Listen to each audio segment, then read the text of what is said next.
دەموچاوی من لە خاشاک دروست کراوە ئەو ماسی کە پێمەوەیە و ئامانج لەوەش ئەوەیە کە خەڵک بیر لە ئەنجامی بەکارهێنانی کۆمەڵێک کەلوپەل بکاتەوە بە تایبەتی جەبەی پلاستیک کە زیانی زۆرە لەسەر ژینگە.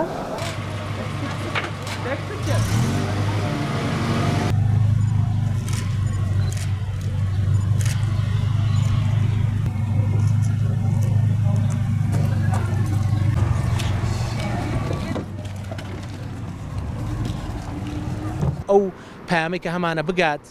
دەرحەق بە ڕووباری سیروان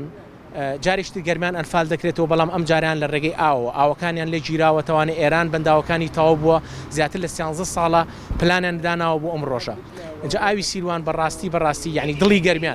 گەرمیان ئێستا و لە وشکە ساڵیدان ئەنجا ئاوەکەشیان لێ گیراوەتەوە لە ئێستادا نینە سەرجادا بۆ سەرچاوە ئاوەکانمان کەی بینی سەرجادا. ئەم کەرەستانی کە بەکارمانێناوە کەرەستەی هەمووی ڕیسایکلینین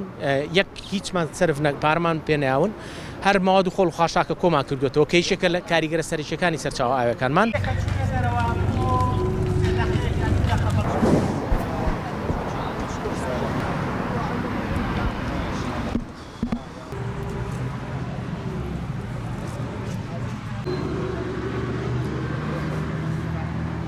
بۆنی بارودۆخی سیاسی بێ ئابووری بێ